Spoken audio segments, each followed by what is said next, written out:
Alright, we are here finishing up our set review. So we are on to Light, Dark, and Multi-Elements. Be the longest video. First up, we have Titus. Titus is Light. Never a good start. EX is a good start. Enters the field, choose a forward to cost 5 or less. Put it on the bottom of your opponent's deck. So it does the Titus flip kick thing on entry. That is not bad. That is effectively any deck now gets to play Typhon on EX Burst. Then you can remove 20 cards in the break zone to play Titus onto the field from the break zone for free. This basically says that one time Titus comes back. The downside there is that's going to be competing with your Lena if you're in water. It's competing with Dryad if you're in wind. You're killing all of your recursion in an earth deck. So maybe like an ice list would play it, but I don't know. I like the Amano art. I think the card is really cool. I don't think it's going to see a lot of play. It is a really obnoxious EX burst though. That is the one thing going for it, and it is generic removal on a very low cost body. So it's like on the cusp. I could see this seeing play, but I could also see people just sticking to Lightning Kadaj as their only light dark cards that see any play right now. With the occasional Elena FFBE. Maydeen. You must control a light forward to cast Maydeen, so if you're playing this in pre-release, you gotta pull another light card. Good luck with that. Choose a forward, remove it from the game. That is insane. So it's a good thing you have to have the restriction on this card. The problem here is now you're starting to load your deck up with light cards. The obvious one you'd go for is Citra. So you have to have like 3 Citra, 3 of this, and you're probably in like water, so you have a discard outlet to get the dead ones out of your hand so you don't brick on them. But if you do, you can go Citra, recover Maydeen, tap it back up, play Maydeen, remove a forward from the game. That's really, powerful and efficient removal. It's just going to be awkward to actually play this card, and for that reason, I just don't see this seeing a lot of play. Arc. So it's reduced by 1 for the highest cost dark forward you control. Choose a forward your opponent controls, break it, your opponent discards 2 cards. If you can cast this for any less than 4 CP, you have won the game. I think the cards that come to mind here for me at first was the Emperor and not Kadaj, because Kadaj wants to blink out. It's like exactly the Emperor dark card that's like 5 CP, draw 2. So it's a 5 CP card that like really only costs 1 CP, which makes this a 6 CP break a forward, opponent discards 2 cards, which is doable on your opponent's turn, which is crazy. Yo, cheers for the raid, Kirby. You get to have a bunch of people listen to me nerd out for a while, in a way that I haven't since all the games prediction shows. One thing Steve D did mention that I think is really interesting, and I don't know how good this would be, is Chaos. There is an 11 cost Chaos that's reduced by 2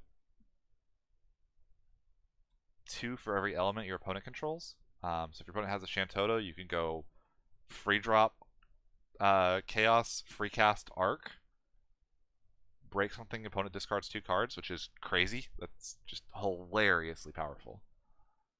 But now you've got to run that Chaos and like 3 of this Arc, which is a little bit tricky. Honestly, don't even hate hard casting this. It's like a 5 CP break if you can make your opponent discard 2, and they're never going to be able to cancel this. So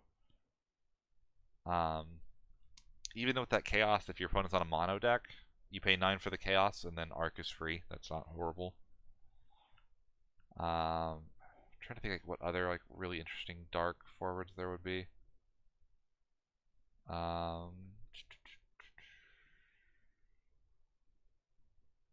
Starter Golbez. You could go like Starter Golbez for 6 or for 4. Get back a forward. And then So it's like he costs 2, and then this costs 3, makes this cost 5. That's not horrible, right? Yeah, that's probably like the best partner for this, is something like that. Unfortunately, you are dealing with the light dark problem. I also don't hate it as like the top end of a Rydia Twins list. It's really easy to get Rydia to 10 counters sometimes just incidentally and run this as a 1 of unless it's already running like Moogle and Poo Poo to get it out of your hand if you can't actually cast it. So, interesting card. I'm not looking forward to the first time this gets cast against me. Sin. So if you've taken 6 points of damage, the cost to cast it is reduced by 6. If it leaves the field, it gets RFG'd. They don't want you flickering this thing. When it enters the field due to your cast, you can't even cheat it into play. Your opponent fanfrits themselves for every 2 points of damage you've taken. I think this card just straight up sucks. Cool. If you play it 6 EP to make your opponent pick their worst backup and sacrifice it, that's not good. 6 EP to make your opponent sacrifice 2 things. They still will probably sacrifice 2 backups. That's a damage 4. Damage 6, you've now got a light card or dark card that's been hanging out in your hand the entire game, probably, because you never cast this. And your opponent's going to sacrifice 3 backups while you're on damage 6, and you're going to lose next turn. So, yeah, a little bit sad that Sin just gets really terrible cards over and over again, but this card is not constructed playable. Into the multi-elements. Vaughn. EX, 5k damage to a forward. Pretty nice. Or activate all the backups you control. Also nice. Vaughn is a decently contested name. Probably one of the better fire wind backup engines is Pinello into Vaughn. But if you're willing to forego that, these are okay effects. Would love it if they would stop saying activate all the backups you control on cards. That would be really, really nice. Square. Just whenever you get a chance, just stop printing that line of text. How do I put this card nicely?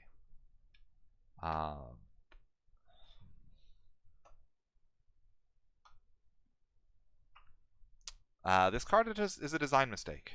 This card should not be printed. This is like I can't believe this card is being printed as is. I genuinely cannot. So it's Zidane. Already one of the worst names you can have on a card, given how many good Zidanes there have been. 2 CP, 7k, haste. Already crazy. Can't be blocked by a forward of cost 3 or more. I will leave it to you to speculate how many forwards cost 2 that are happy blocking a 7k. It's not very many. When he enters the field or attacks, your opponent reveals their hand. You can remove 1 card in their hand from the game, and your opponent draws a card to replace it. Notably, because this card has haste, you get to do this twice the first time this comes into play. That's right, you get to hand loop the best 2 cards out of your opponent's hand and replace them with random draws. This is a Pointer of the Red Lotus, Trap Dust Shoot, all of those really toxic, stupid Yu-Gi-Oh cards that shouldn't be printed, all at the same time. I'll be interested to see if this actually, if this card shows up enough to warp deck building around him. Right now, a lot of the best decks are not playing a large number of backups, and Zidane can rip out your backup engines. If you go backup, search backup, it costs 3, hold it in hand, Zidane comes into play, rips that backup out of the game. Now you have 1 for your backup, you only are running 12 or 13 to begin with. So it's going to be hard to draw into another one, and then you've probably lost the game on the spot, so you have to I think there's going to be a real emphasis on even costed backups, because you want to make sure you can play them all on curve, regardless of the turn, in case you happen to run into Wind Fire. I'm not looking forward to this card at all. I also think it's entirely possible that Ice Lightning techs this. So you can go Ice Lightning. You can go play Restrictor, search Shulk. Next turn, play Shulk. Shulk cheats in Zidane. Zidane then starts. You discard off of the Shulk, and Zidane hand loops for 1, and then you swing, and Zidane hand loops again for 1. Yeah, I I can't believe this card is printed. I genuinely cannot. I have no idea what Square Enix is thinking. I know that Firewind sucks, and this is like the kind of card they have to print to make Firewind playable, but I don't want to play against this. So stop printing cards that attack my hand. Find other things to do. Chiruki. This is other things to do. So she has a field ability where the category 11 forwards you have control can use tap abilities as though they have haste. And she can tap to play Kuki Chibuki and Maki Chibuki for free, which is good because both of those forwards individually suck. So probably what you end up doing is you run 2 of each of them so you don't draw them. They are effectively garnets. And Cherokee is going to come down for 5 or 6 and play both of them out of the deck for free. If you pull this off in pre-release, you win pre-release.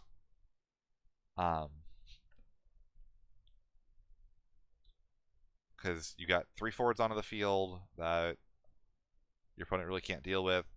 If you keep Cherokee around for a while, she can continually tap to play the other ones if they have to die for some reason. And yeah,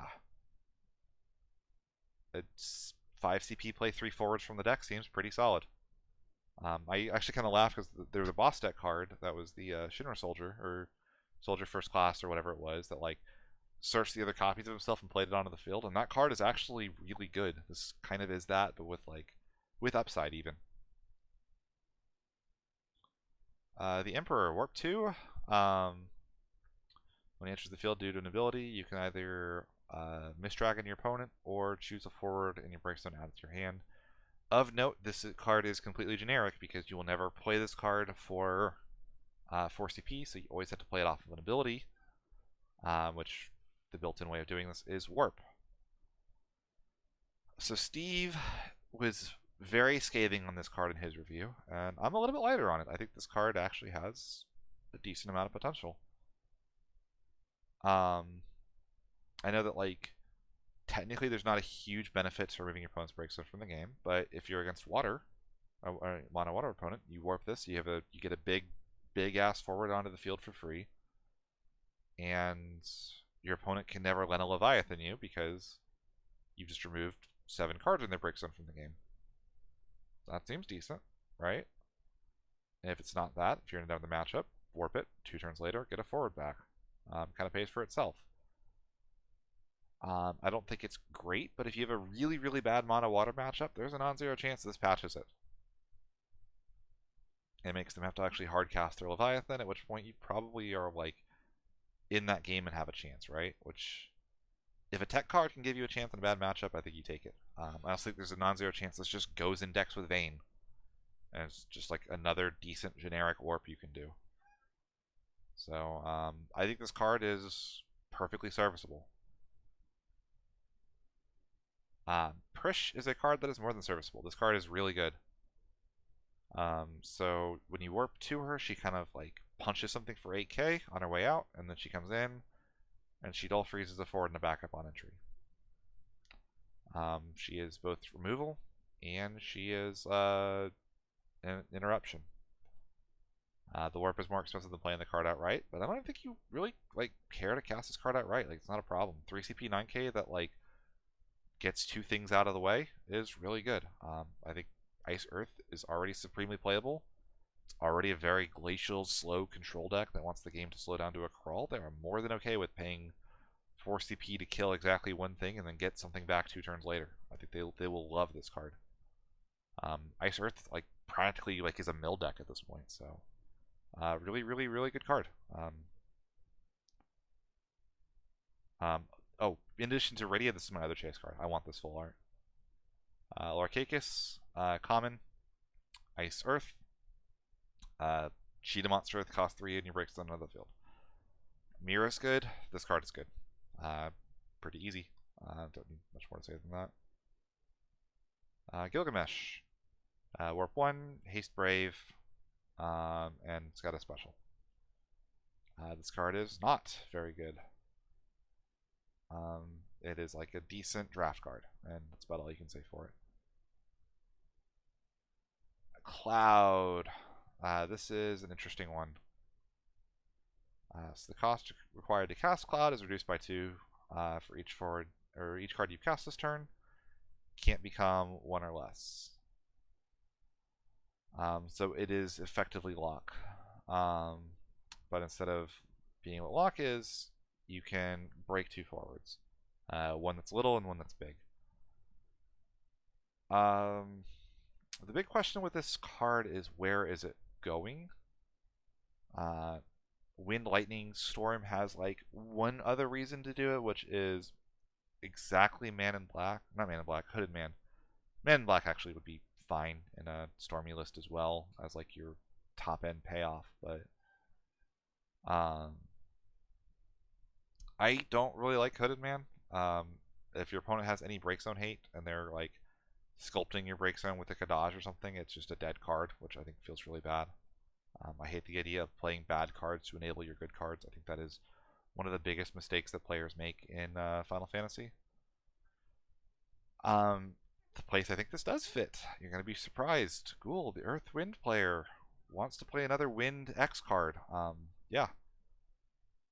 I think it's very easy to play this in Earthwind between Tyro and Shantoto. This now becomes a really good defensive option.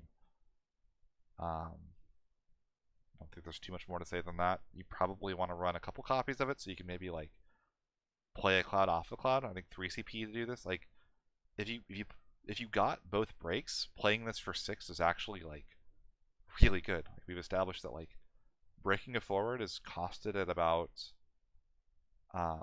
4 with a condition. This is 6 with no condition. And then you can get a second break for free if it's the right situation. I think that's really good. So, yeah. Good luck your pre-release pulling the $1,500 version of this card.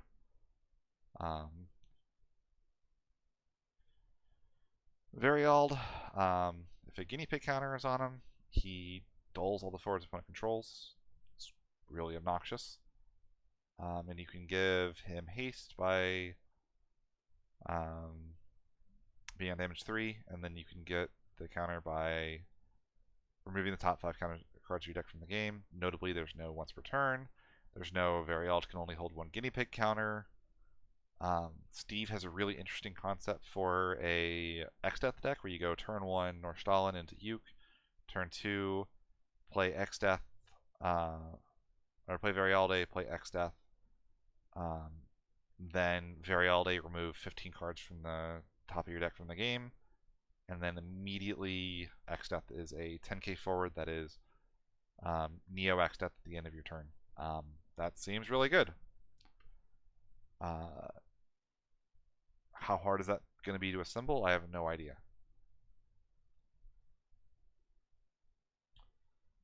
Pain, 2 CP Wind Water Common.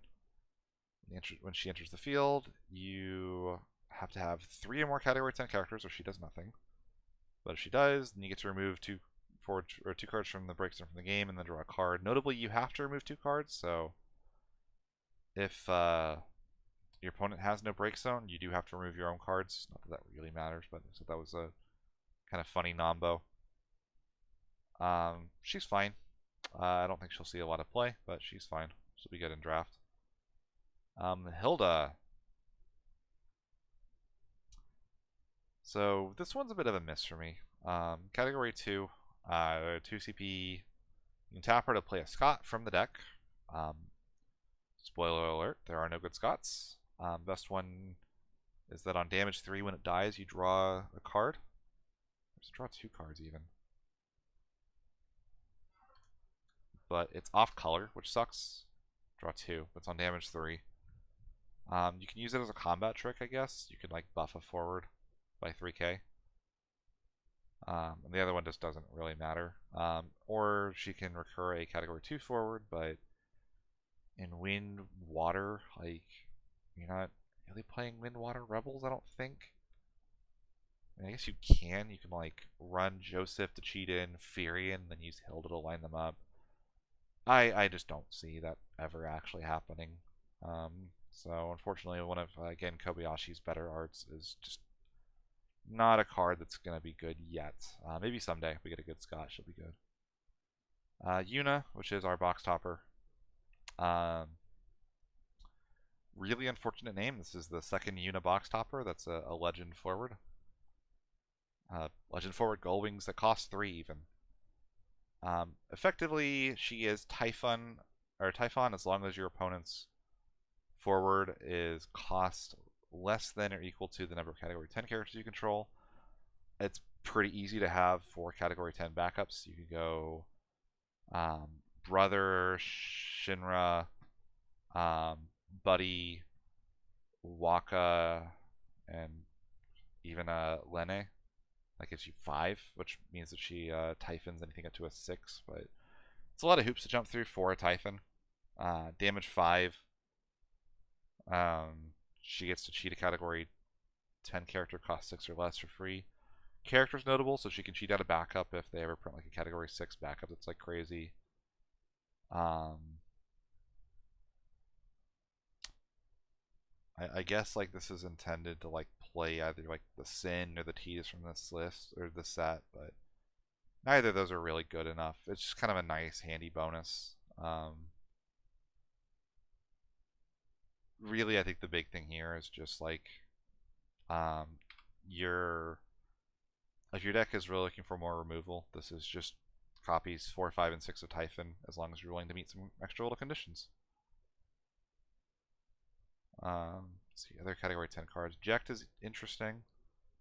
You would have probably at least 3 or 4 Category 10s, so you could like pop something, but that's like you're not playing a fire card in your list.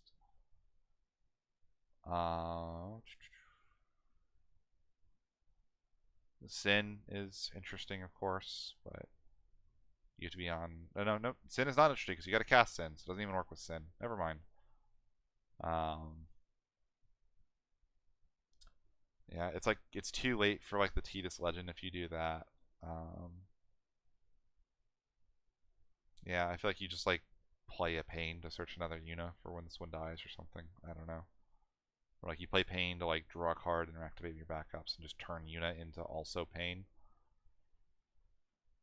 I don't know. I'm not really a huge fan of this card, but she's good. She's just kind of boring. Une! This card is not boring. So I've been saying for a while it's going to be interesting to see what they do with Earth Water because you can't print Earth Water cards because Sophie exists. Before this set, there were more Earth Water cards on the ban list because they were Earth Water than there were legal Earth cards you could play. You could play 4 Earth Water cards in your list total. There were 5 copies of them on the ban list. Sophie's restricted to 1, and Doga is banned. Rotten hell. Une and Garnet and Maya to a lesser extent all now get to do the thing that you used to do where you get to assemble your own best friend club. Une is really good. So Une costs 6, but if you have 2 summons you're willing to lose for the rest of the game, she costs 4. And she is 4 CP to bounce it forward and to back up your opponent controls. So this is like weak backup destruction, but still backup destruction, which is really nice. It's removal, which is great. And if she sticks around, she is summon recursion every single turn, which is crazy. Like that tap effect, honestly, almost makes me wonder, like, can you just cheat this card into play in some decks and just get a summon back every turn? Like, that seems really good. Yeah, this card is crazy. Immediately a 2 or 3 of in every Rydia Sophie list. And you'll see me experimenting with that deck quite a bit, I think, especially in the early part of the set. I would not be surprised if that's what the deck I take to our Materia Cups. I really think this deck has some legs.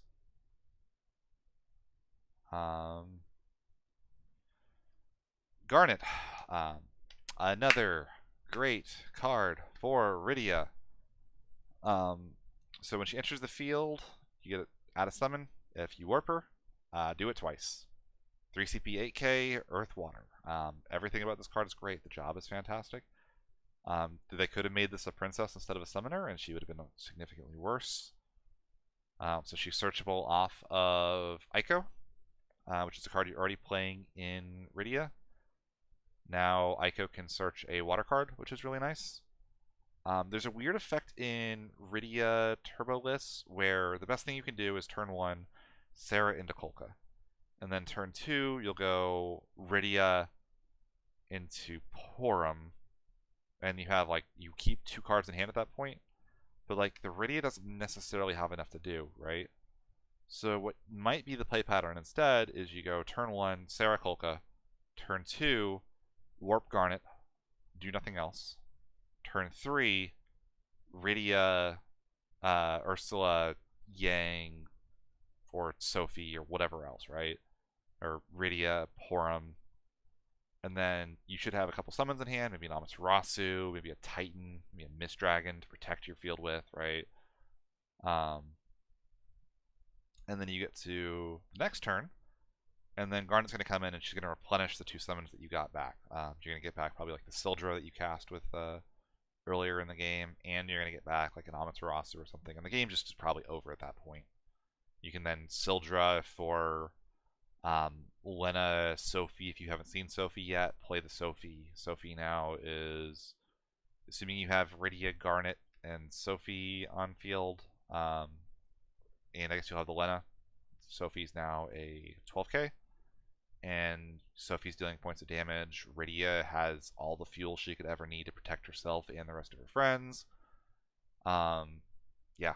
This card is really good, and even if you hardcast it, if you don't want to warp her on like turn 2, if you just play her, she's a 1 CP forward that gets summoned for Rydia and gives Sophie 4k power.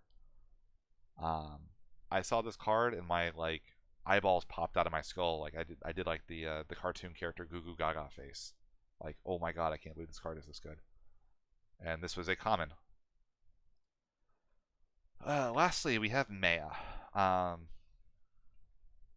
don't know how well this is going to come through. So Maya is the last of our Earth Water cards, and it's like they knew that Sophie is a thing, and they tried to like make the Earth Water cards somehow make Sophie better, despite the fact that Sophie is limited. So 5 CP, Earth Water, Brave, category Mobius forwards gain 1k Brave. The Brave is nice for Sophie, so if he gets really big, but you don't necessarily want to attack with her, because she also is like a really nice blocker. So this makes Sophie, she gives Sophie 5k power and Brave, so just these two make Sophie a 9k Brave, really nice. When she enters the field, add 2 category Mobius cards, and then return the rest to the bottom of your deck in any order. So initially I started brewing, I was like, well, we probably have to try to make this work in the list, right? And you can reasonably get to 21 Mobius cards, which gives Maya a 21% chance of drawing 2 when she enters. The problem is you have to run a lot of... Your summon line has to be really weird, and you have to run like no Mist Dragon. It's not that these summons are unviable. I'll pull up the list over here. Hopefully this shows up okay on stream. It is not going to show up okay on stream. Let's try just doing this and seeing if it shows up better. It's not. Okay. Zoom out. Zoom in. Yeah. So here's like the summons that work that I came up with. The Leviathan, the Titan, Alexander, Cucullin, and Remora are all category Mobius. And then you run like Sarah Mobius, Sophie obviously, 1 copy of the Mog Mobius backup. RCL is category Mobius, Minwoo is category Mobius as well, I believe. Other copies of Maya would be category Mobius. It's not impossible, but I think the deck building cost is just a little bit too high to make her consistently hit. For Rydia Sophie, exactly. I think the more likely home for her is, and this is going to suck, I'm very sorry, Wall Neo X Death. Wall can cheat her into play, she digs for Neo X Death, you play Neo X Death, Neo X Death is now 11k Brave. You have 3 forwards, they're all huge, your opponent is dying inside, but Yeah, 8K, draw 2 cards. You can run a bunch of EX burst summons. I don't know what your opponent does about that, right? It's boring. It's not as interesting, but yeah, she'll probably see play somewhere just based on that. Zac, uh, it's a standard multi-element common. Warp 2, Fire Lightning, enters the field, do 7k, and if he comes in due to warp, he gets haste for Strike Brave. None of this is super relevant. This card doesn't see play. Anima. Um, this is maybe the worst hero of all time. When Anima enters the field, choose 2 cards, remove from the game from your break zone, and if each of your turns, remove the top card of your game. Then if there are 5, add them to your hand and break all the forwards your opponent controls. So when I first read this, I was like, ugh, this card kind of sucks. And then I read the second part, I'm like, well, maybe when you play the second one, you'll get it off. And then someone said, oh, the way this works is that if the first one dies and you play the second one, the first one's cards stay removed from game, and the second one doesn't recognize they're removed by Anima because it's talking about itself. And then I realized this card was the worst card in the history of the card game. Not really, but like,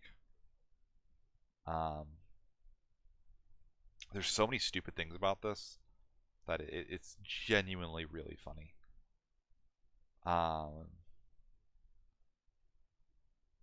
If you get this off, it's like you maybe win the game, but like it's also going to your opponent's turn now, and you've apparently drawn 5, so you've emptied your hand. And there's like a world where you empty your hand because you think you're going to draw 5 with this, and then your opponent just like, oh, before you pass, Cactuar, kill Anima. You now have an empty hand when you didn't want to because you thought you were going to draw 5. And it's like, oh.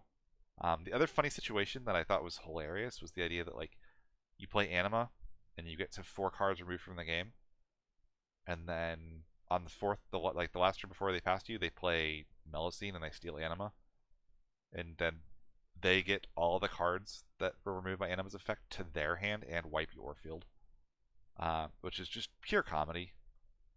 Your opponent draws 4 cards from your deck and wipes your field. It's not going to matter because this card will never see serious play. But yeah, you can't play Protect the Castle for 3 turns. That's just not how the game works. Y'shtola. So Y'shtola is boring but very good. She enters the field. You can take a point of damage. When you do, she gets haste and can't be blocked. And then when either player receives a point of damage, you do 4k to a forward. So I mean, the obvious thing here is you go tap it back up, pitch a card, play Y'shtola, take a point of damage, swing Y'shtola, deal your opponent a point of damage. So you kind of take a symmetrical point of damage, and then you kill something that's 8k. So she's trading up at that point, and then anything from there is just kind of gravy. You deal 2 more points of damage on the next turn or something somehow, then all of a sudden you kill another forward, right? The one thing I didn't consider actually is how crazy this effect is with exactly Hien. So you go play Y'shtola, take the point of damage, she gets the haste, can't be blocked. Swing her in, point of damage, pop the thing. Swing Hien, reactivate Y'shtola. Y'shtola can attack again, your opponent maybe doesn't block. Ping something else off for 4k, off for Y'shtola, swing Y'shtola. Y'shtola can't be blocked. Ping another card off for 4k. It just kind of writes itself at that point.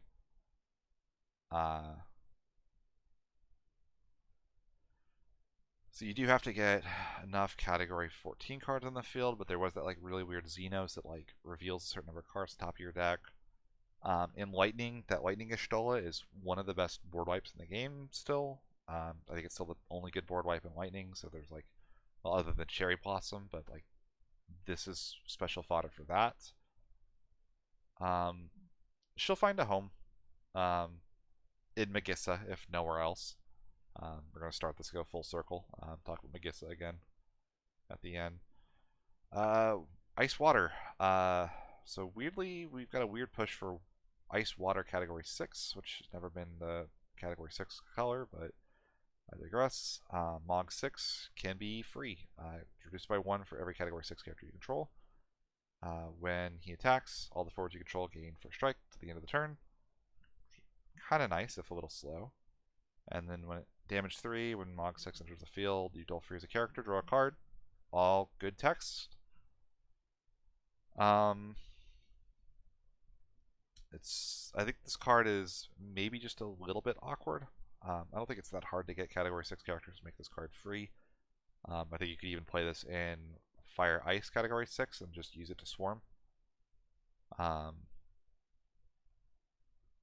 like what? Banana Sid, Interceptor, Edgar Sabin does it by itself, and then Mach 6 is free. That's not too irrational. Silgis or Locke can be replaced with either the two brothers. Like, there's ways to handle this. I'm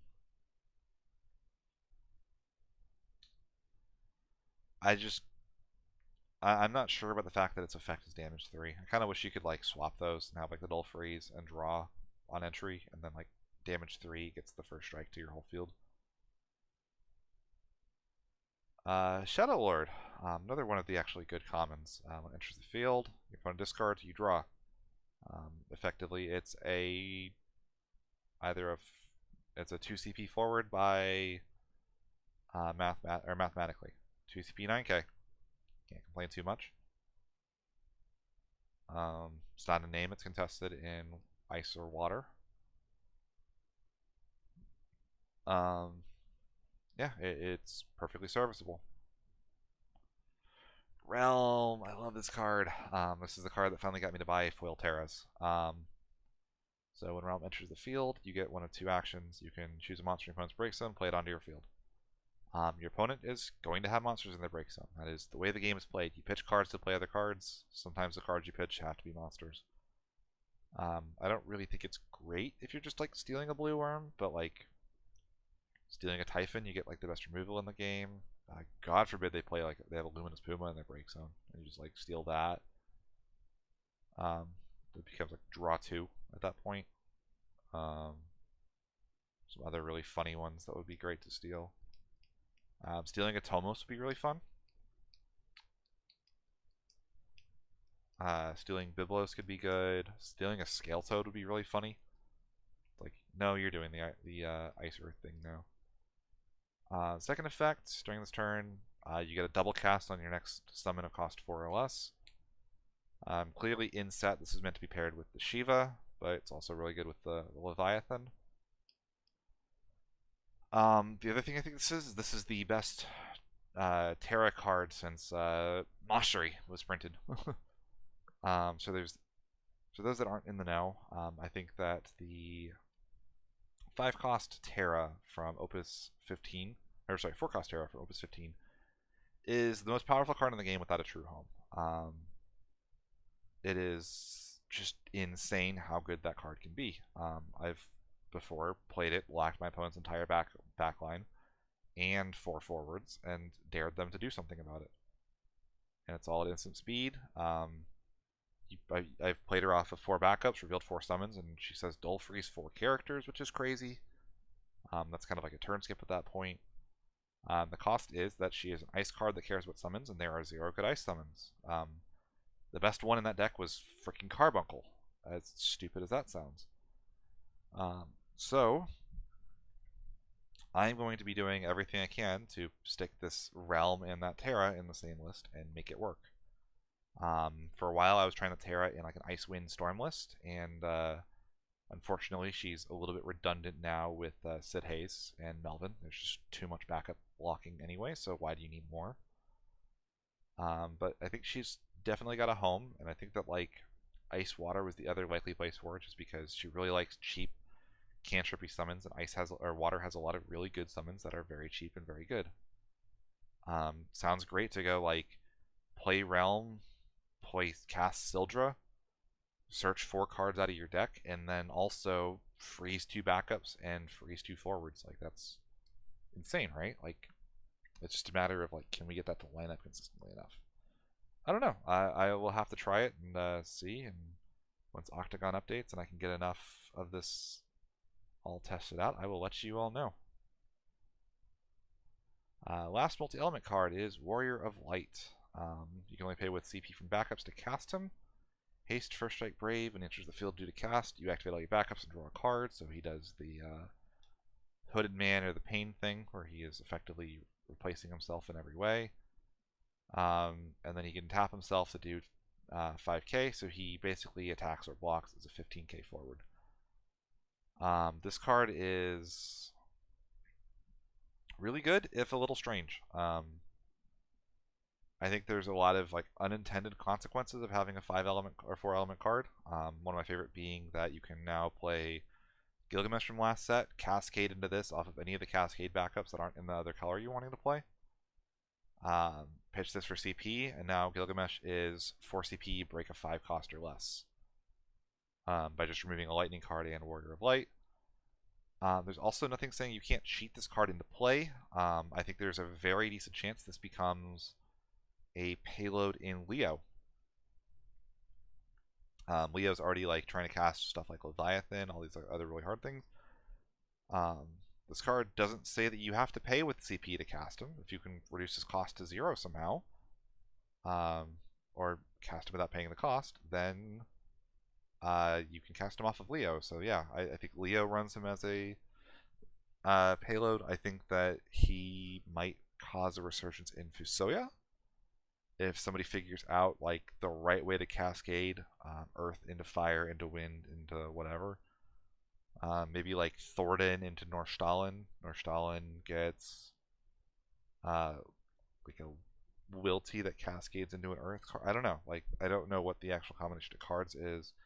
Maybe you throw a Cosmos in there and use that as like a replacement for any of the other ones that could be there. This card is, all like I said, you could also go something like Northstalin Waltrill, gain a crystal, next turn, Soul, Warrior of Light, and your opponent is now dead. That's totally conceivable as well. We will have to see. Very interesting card, very cool card. I'm excited to see if he actually does anything. And that is it for my set review. I think in general it's a lower power set than Resurgence was, but it's still an interesting set and a pretty fun set. I like some of the decks that got buffed. I said Rydia Turbo getting the massive buffs is really exciting. It's still maybe one of my favorite decks of all time. I think Cloud is really interesting as a alternate way to play Storm. I think a lot of the aggression tools in the set are really cool.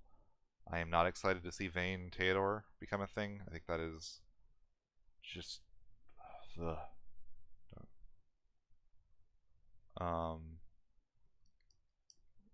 Buddy is really interesting. Could cause a resurgence of Wind Water, like Valifor, Pain shenanigans. That wouldn't surprise me. Which honestly could cause a resurgence in Dancers. Dancers actually really like Valifor.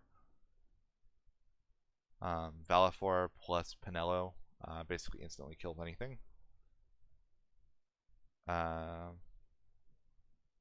Actually, that's a full board wipe, which is always really interesting.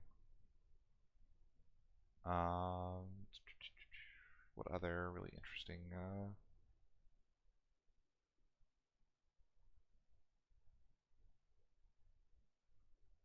cards are there in the set that I like?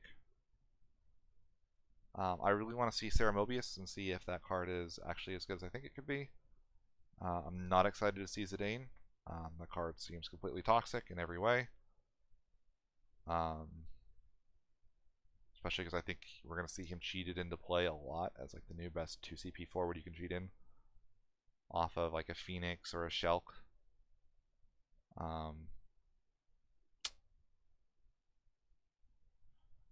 Do one last little scroll. Let's see if there's any other any cards that poke out at me as like really exciting. Saz and Dash are really good for the 13 deck. The Dream Stooges I think have some potential. I mentioned Sarah Mobius.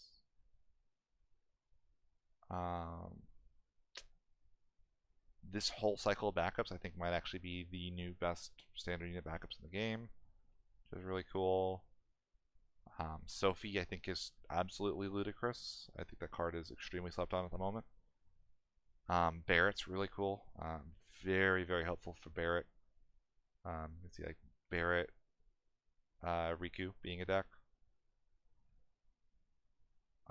This Rydia backup is really, really cool. Super happy about, excited for that. Kane Ricard, I think, is maybe some of the two most powerful cards of the entire damn set. Continuing on. Leviathan, I think, is a really powerful addition to the summon pool.